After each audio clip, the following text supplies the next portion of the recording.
Hello, everybody, and welcome back to Game Over Winnipeg. My name is Brady. I'll be your host tonight. I am joined by my good buddy Brian Finlayson from Level Flight Podcast. Hello, everybody, and welcome back to Game Over I forgot to mute the stream, so you guys might have heard an echo. But anyways, things are not going well. Clearly, just like the game for the Jets here tonight. Anyways, as I was saying, I'm joined here by my good buddy Brian. Brian, how are you feeling tonight after that loss? Oh, I am just there's so many things that I was just sitting there and just shaking my head at. So that's really I'm pretty sure I hurt my neck from shaking my head so much tonight. So Yeah, it was a pretty tough one to swallow, that's for sure. A lot, obviously a 5-1 loss. First goal coming for the Kings being our boy Pierre-Luc Dubois. Sorry, PL Dubois. My apologies. Um, there's a lot to break down here tonight.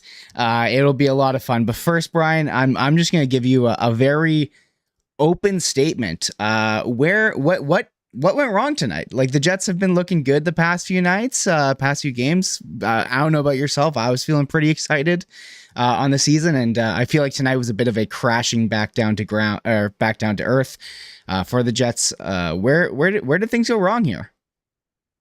well, I think things went wrong in the second, where it was very clear that LA went back to the locker room and schemed a little to figure out how to figure out, because the first period was great.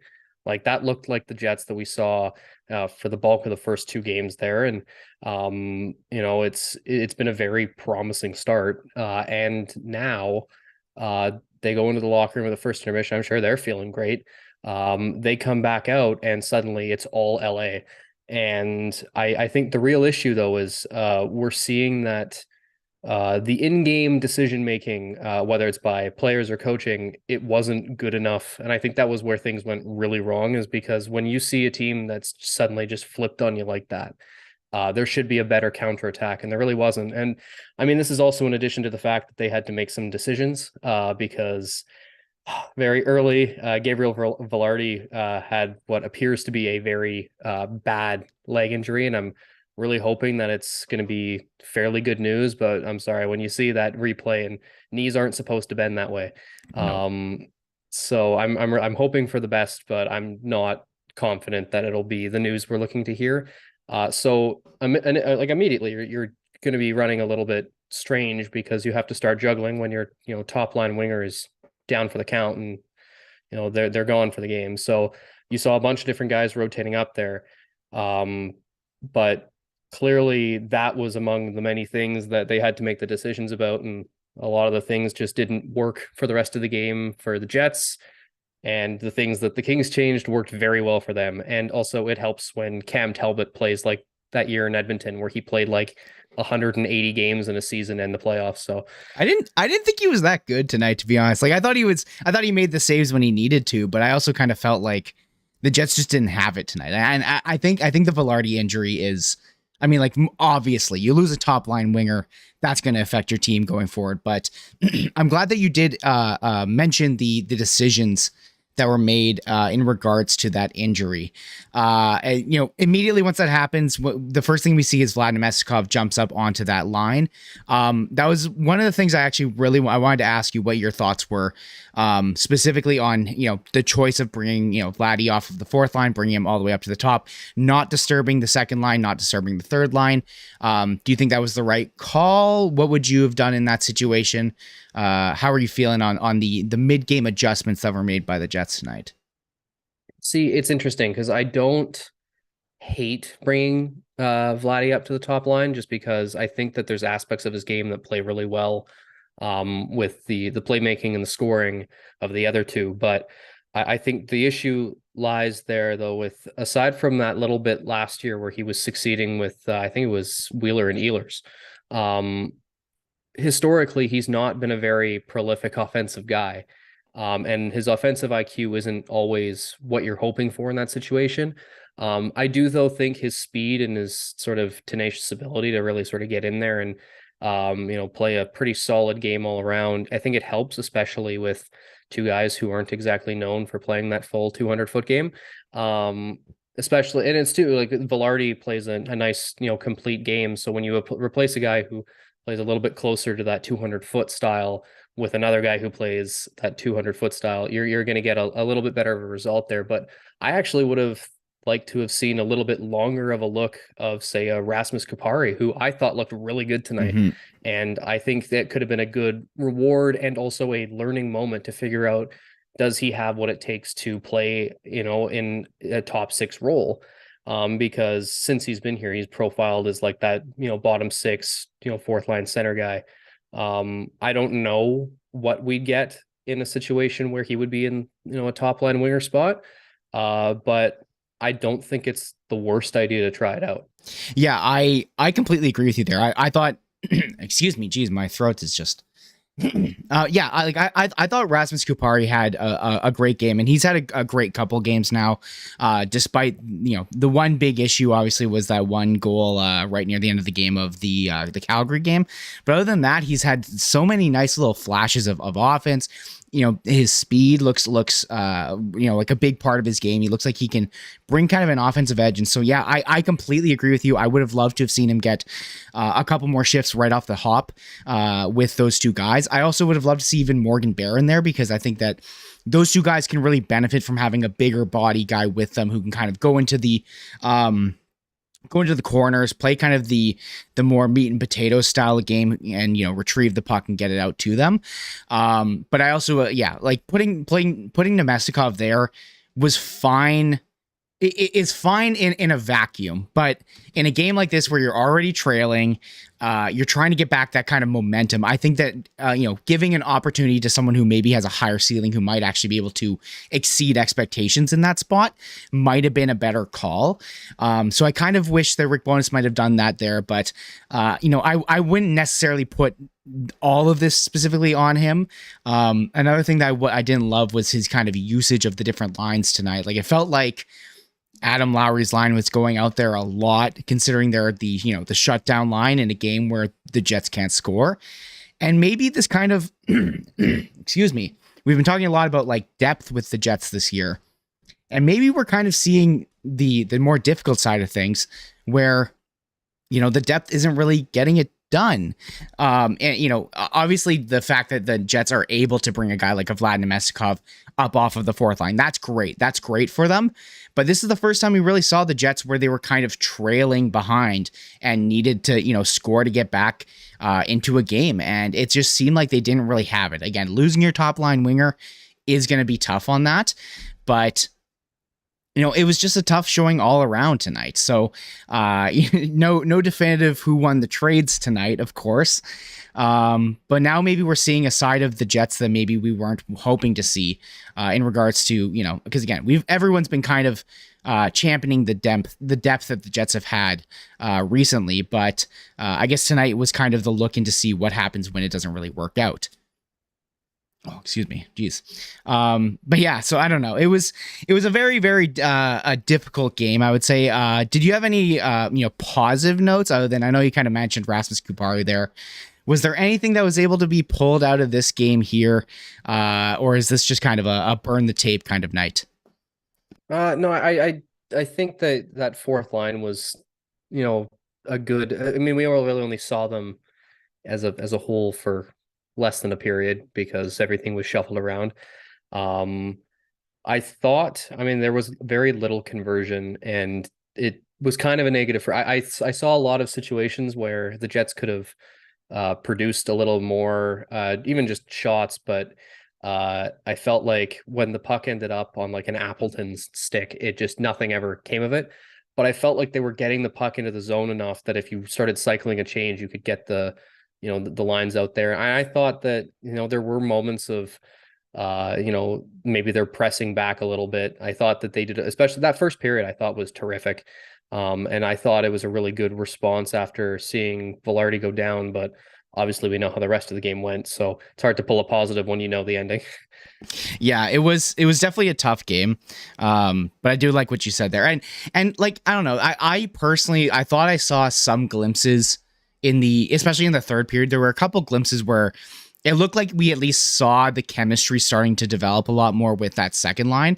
They've been kind of a topic on the show with everyone, is that line going to be able to succeed? And, despite, some people may have wanted to maybe see, Ehlers get bumped up to that line, but I personally liked the thought of keeping them together. Again, maybe changing up who gets the the bump ups, but I did actually end up seeing a lot of stuff from the second line I end up liking tonight. But again, it's really tough to take a ton of positives out of this game, but there certainly were a lot of negatives. That's for sure. Brian, I'm going to give you the choice. Do you want to go in on the officiating right now, or do you want to speak a little bit more about the team? Because what I think is, I feel like we're going to end up going to the officiating because we do have to talk about it. It happened at a key point in the game. I want to preface this by saying when dumb shit happens with the officiating with the refs, it sucks. It really does. It's very frustrating as a fan. But at the end of the day, it's still a game. There's still 60 minutes. You still got to go out there and play the rest of the game. So while I think that the officiating had a significant effect on this game here, I also think that the Jets did not have the pushback that we would like to see. So would you like to, I don't know. I feel like I kind of teed you up for the officiating. What do you want to go off on here? I think the biggest thing is less so there's a lot of dumb calls, a lot of phantom calls, a lot of non-calls.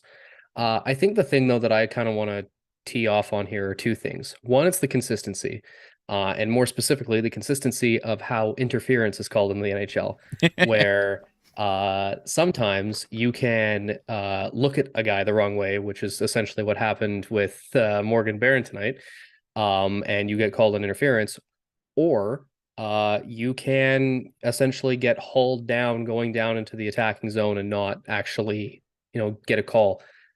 I think that by the book, it's supposed to be if you impede someone from attaining the puck, or getting to the puck, essentially. If you're just impeding someone from going where they want to go, you should be calling interference. I have no idea how you could possibly apply that rule to what happened with Barron tonight. Whatever, it happens.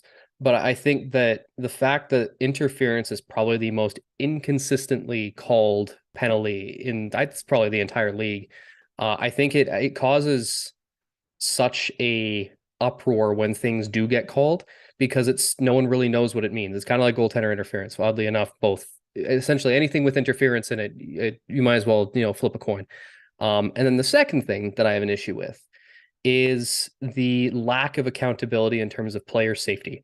I could count, and it would now take more than my two hands to say how many times I've seen Cole Perfetti take a shot from behind and then not get any sort of benefit from the refs and get the penalty call.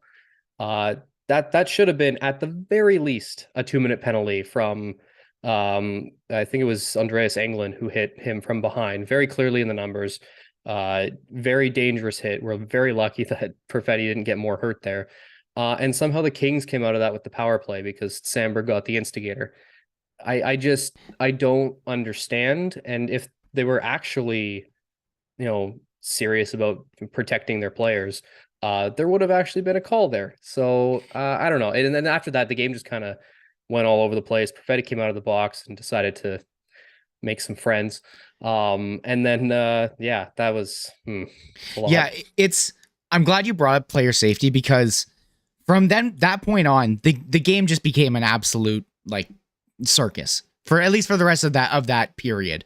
Luckily, of course, you go there and you get some time to calm it down. LA goes, don't take any stupid penalties. We're on the track to win this game. Jets go, we got to win this game. We can't be taking penalties. So luckily it does end up dying down coming into the third period. But what the Dylan Sandberg one to me is so interesting, because the whole point with the player safety thing is either one, the players will police the game themselves, that's one school of thought, or the refs have to do the policing. And so in that situation, there was no way for the Jets to one of the Jets players was the victim in this situation, and there was no retribution in any way. Of course, Dylan Sandberg ends up dropping gloves.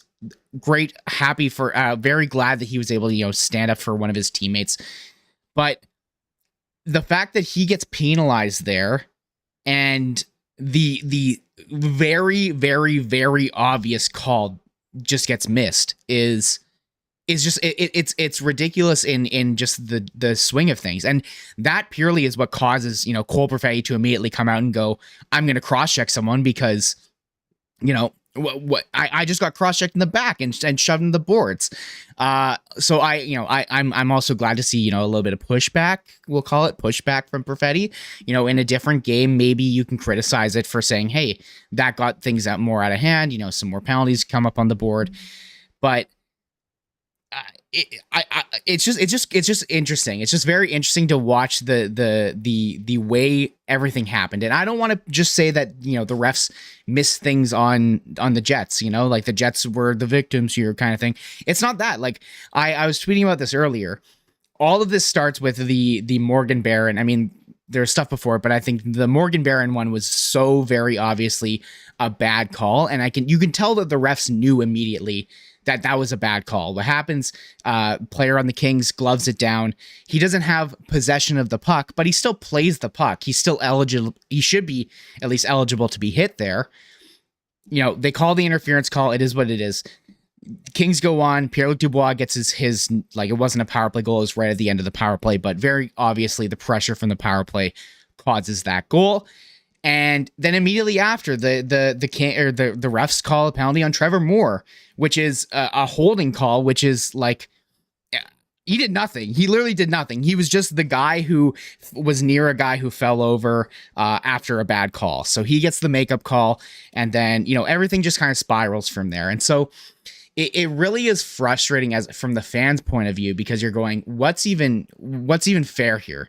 Like, should they be, evening it up? Should they not be? Should they just be moving forward and reffing it as they should, which is what the right thing to do is to just call the game as it is. But everything just becomes a train wreck from there after that. And then you miss the call on Perfetti, and it was just bad. And it feels like this is the conversation we have on this show. We have, every year we, as hockey fans, we are always constantly talking. We all have one or two games that we can remember where you're just like, yeah, the reffing was terrible. I'm sure many Jets fans now are thinking back and going, oh yeah, remember the Wild games against the Wild? Like, just murder happening. And it's terrible from a fan point of view, from a watching point of view. It's terrible from a player safety point of view. Like, what needs to change here? And so, there's no solution here. It's just get better refs, train the refs to be better. The refs need to be better. I don't know. I don't even know where to go from here. It's just such a frustrating thing. But again, like I said, this loss is not on the refs. The Jets still needed to have a better pushback and to come back from this. But unfortunately, they were kind of unable to. I want to ask you, is there anything in specific tonight? Well, you know what? Let's talk a little bit about Pierre-Luc Dubois coming back. Yes. What did you think of the of the reaction from the crowd in regards to Pierre-Luc Dubois? Do you think that the boos kind of maybe fueled him towards that goal? What did you think of Pierre-Luc Dubois in his return to Winnipeg?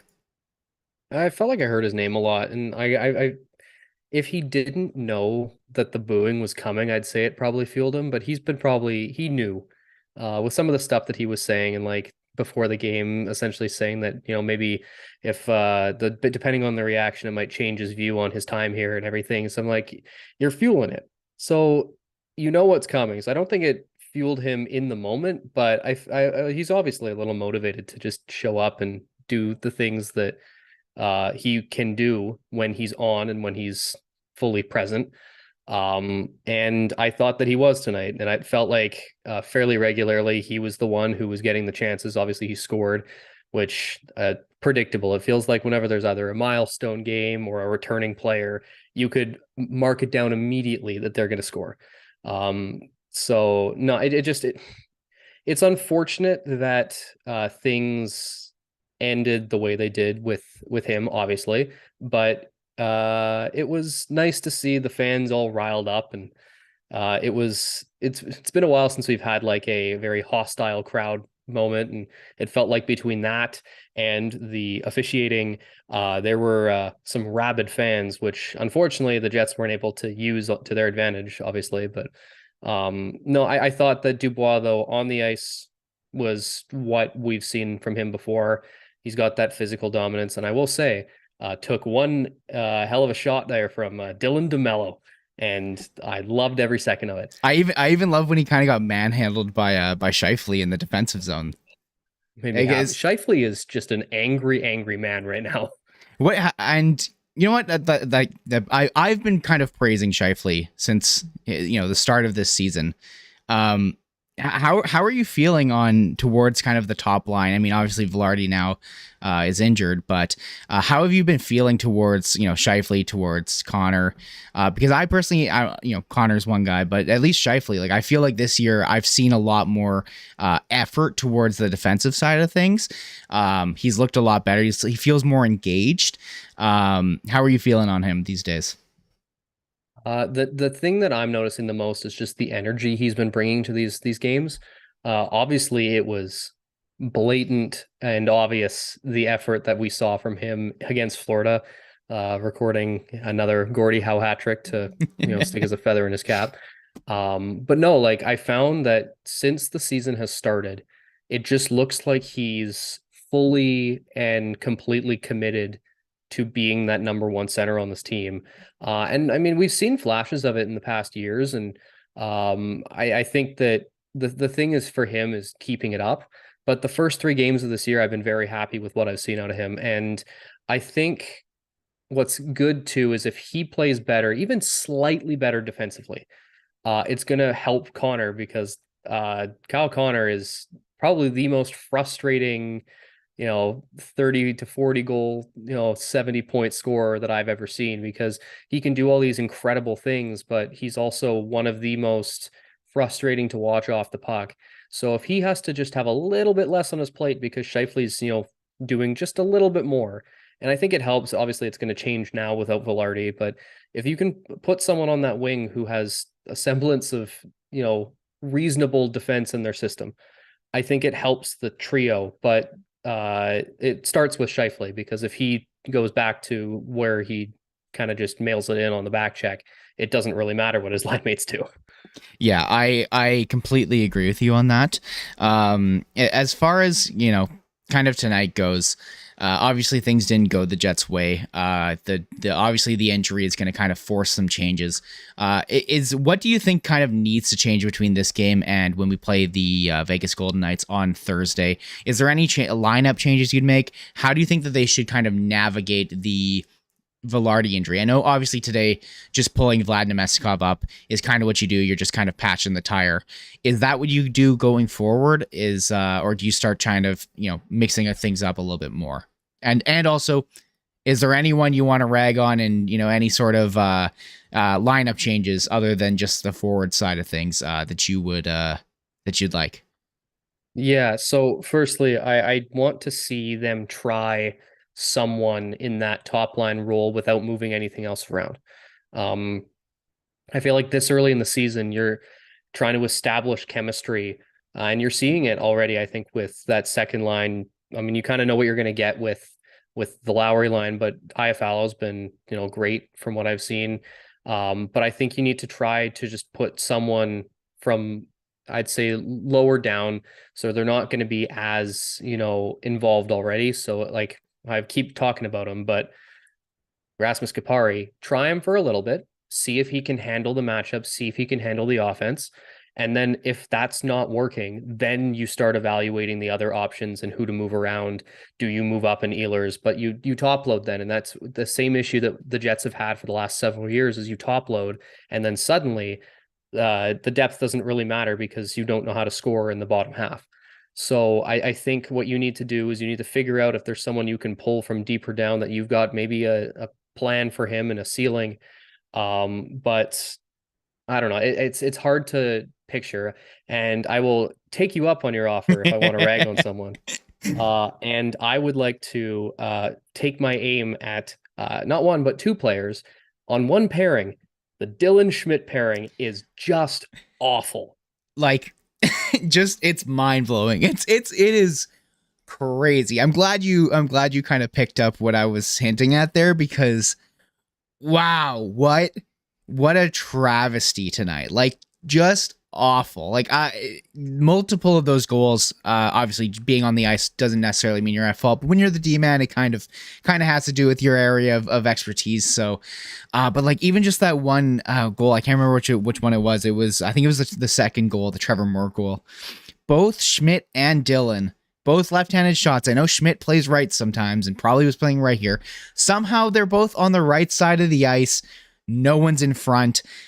Even one of the later goals, Brendan Dillon's just kind of standing in front doing nothing. Power play goal too. Like, how is, I get he's Pierre-Luc Dubois and he's a big guy, but no one's picking him up in front of the net. That for me was very, very, very difficult to watch, and I personally would like to see maybe giving Declan Chisholm a chance at some point soon, just to get in the lineup and see how things go. Maybe not Thursday. I can see why maybe they want to keep the vets in, but if you got one of the back-to-backs coming up sooner or later, I think it's very clearly. I don't think that the current Jets decor, the 6 players that played tonight, I don't think that they are far and away very clearly better than anyone you might have sitting in the press box. So I think it's almost the time to give that a shot, just as it might be probably soon time to give Laurent Brossoit a shot. I would say that Thursday's the best opportunity, and also you can do the whole revenge game plot, and like it's an interesting situation. But just before we move on from the defense, I just want to say one thing. Mm-hmm. And I've been a Ville Heinola truther for a long time, but with what we've seen out of Schmidt, Ville getting hurt when he was very clearly slated to be the guy to knock Schmidt out of the lineup has damaged that third pairing greatly. Yeah, it's really difficult. The one single positive I can give to the Jets right now, the one positive, and again, I'm very, very sad to see that Heinola got injured. I think he was about to make this team. He was about to make a difference. At least this kicks the can down the road a little bit longer. So my hopes is that they saw the writing on the wall. It was pretty obvious that he has or deserves to get a shot on this lineup.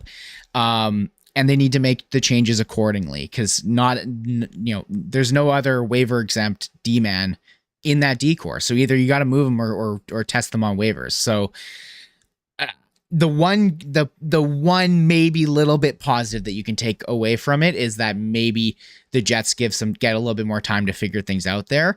Again, just a positive in the middle of a bunch of shit, to be very clear. Yeah. But yeah, it really, really, really damaged that bottom pair, because it's just stylistically, at least right now, it just doesn't seem like those two guys work together. And for me personally, like, I found between the two of them, I was more upset with Brendan Dillon tonight. Schmidt has had a tough couple games also too. Obviously he has that one really tough icing in the Calgary game, but we're at a point here where I don't know. You're starting to figure out if maybe one of the young guys can definitely come in and take one of those spots from those guys. I really hope that Ville gets the chance once he is healthy. Wishing him a quick recovery. Yes. Before we move on to talking any other things, we'll be asking for questions right away in the chat. So get those ready. The only other thing, like when it comes back to the forward, like, one thing that I would like to see tried on that wing, as much as I love the Rasmus Kupari idea, the Morgan Barron idea, I think those are both good options for trying something and seeing if it sticks. But I also think that Alex Iafallo has got more to give here. I feel like Alex Iafallo, I said this I think a couple shows ago, feels like a much more premium, a bit more premium version of what Vlad Namestnikov can kind of bring to the table. And I think that he can provide a worker kind of role, defensive conscience kind of role to maybe one of those top 6 lines. So personally, like, I would love to see what he can do with Scheifele and Connor. But again, he's not like a great scorer or anything. So, but at the same time, like, Scheifele and Connor shouldn't need, they don't need to have a guy on their line who is specifically a scorer. Like those guys can do that part. They need someone who can do the rest of the game, right? And also, as far as the third line goes, like we've already seen, Morgan Barron have success with Adam Lowry and Mason Appleton. We've already seen, I guess Vlad Nemestikov in that role there too. So I think there's a lot that can be done on the forward end of things. I would like for them to give a couple things a shot. I'm all for trying things. That is usually things I would like to do first.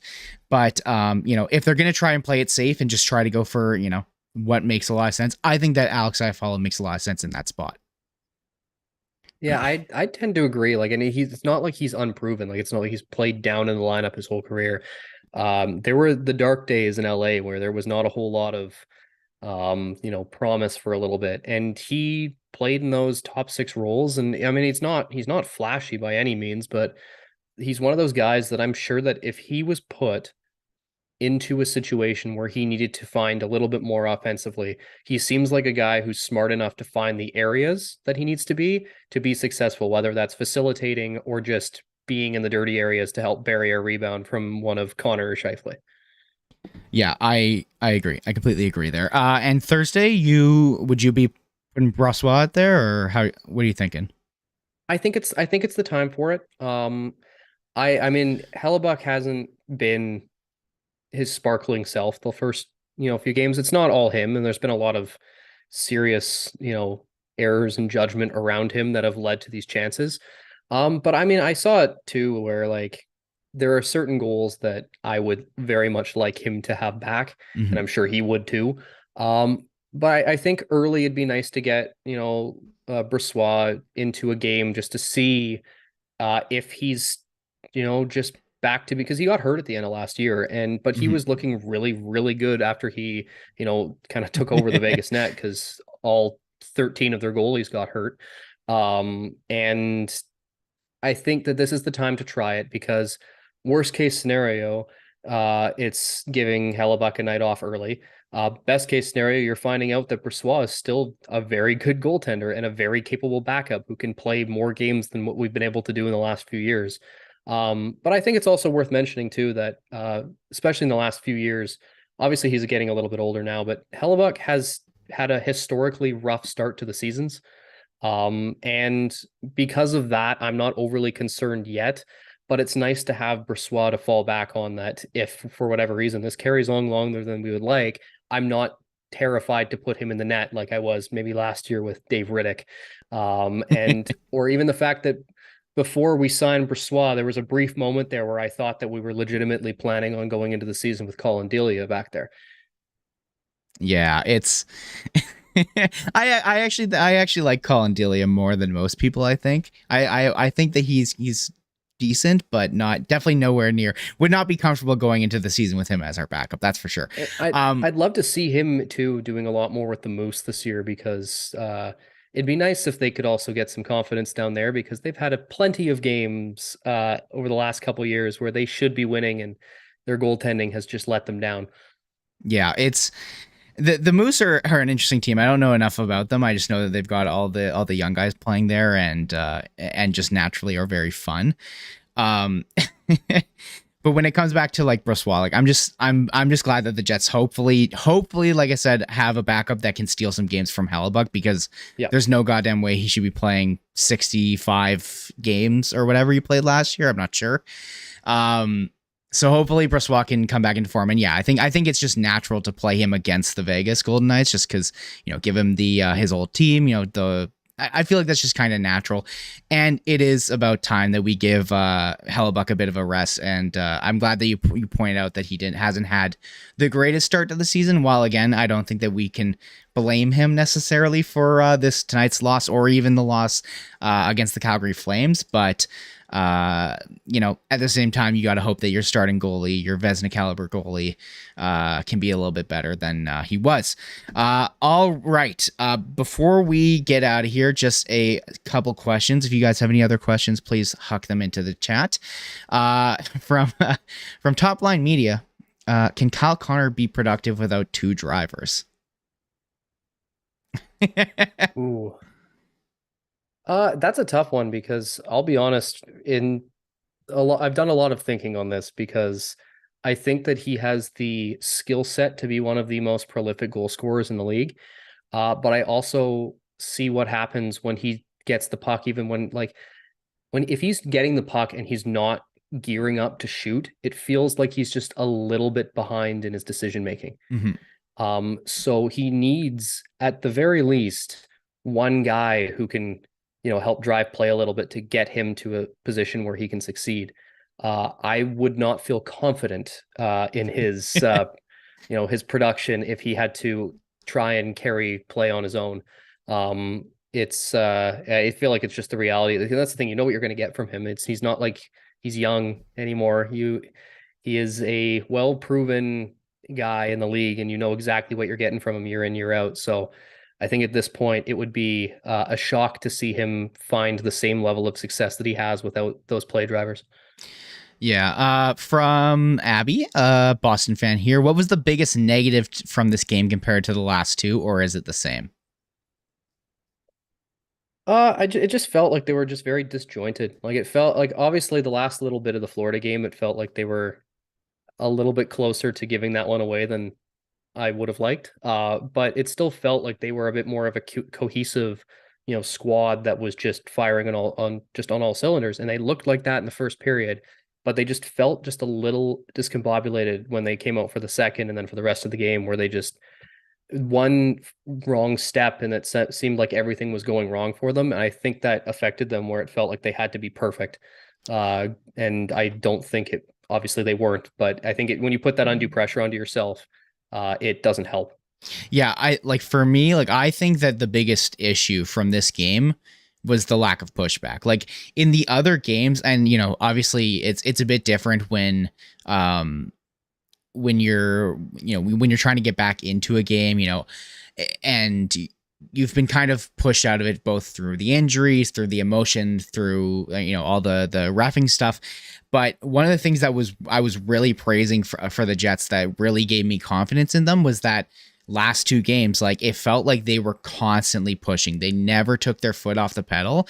And even if they did, it felt like they were, in a couple shifts, they were going to be back to, putting the pressure on offensively. But this game, it just felt like they just couldn't do anything. It felt like once everything kind of hit the fan in the middle of the second period, it felt like this team had given up. And even near like the end of the game, like obviously the Kings get those two, stat patters near the end, but the last few shifts after one of those goals, like I remember it just looked like everyone was just going, okay, like just can we, it felt like if this were a beer league game, the Jets would have just went up to the refs and just said, we're done. Like, let's just go home kind of thing. So that is one thing that has me a little bit concerned because, pushback, motivation, energy, those are a lot of the things that contributed to the Jets' downfall last year. And while things have looked good, it is a bit worrying to see those things creep back in. Again, it could just be an anomaly tonight. It could just be that everything coincidentally just went wrong, which a lot of things did, to be fair. But at the end of the day, I would have loved to see a little bit more pushback. Alrighty. Well, you know what? We've been going for about 40 minutes here. I think that should be good enough for tonight. Unfortunately, didn't go the way that we wanted. Brian, thank you so much for hopping in here. You carried the show tonight. I feel like I just asked you questions and you ran with it. Really appreciate you. Everyone, obviously go listen to Level Flight Podcast. Give Brian a follow on Twitter at YWG Brian with an I. Anything else you want to plug? Or did I get everything? Well, I will just say, we are recording our 50th episode of Level Flight Podcast tomorrow. So that will be coming out on Thursday morning. So make sure to go and listen to that. And then, yeah, just follow me on Twitter to hear my very odd musings. And one more thing, I did see in the chat here to answer Jay. Yes, I am wearing a pitching ninja hat. We love Rob and what he does with the visualizations there, and had to buy this hat, and it's the most comfortable hat I own. I saw that question and I'm like, I'm worried that this is like a wrong an innuendo type of thing that I'm missing, but I do now see that it is in fact a ninja in a baseball. So you know what? Yes. Anyways, let's wrap this up here. Brian, thanks again. Everyone, obviously go follow Brian, follow at SDPN Sports, follow at NHL Chunky, at Kenty Size, Liz Hood, all the stuff, like the stream, follow, subscribe, all that stuff. Anyways, thank you all for watching. Liz will be joining you guys on Thursday after the Vegas Golden Knights game. I'll be going to the game. Hopefully it should be a fun one against the former Stanley Cup champions. But once again, thank you for tuning in.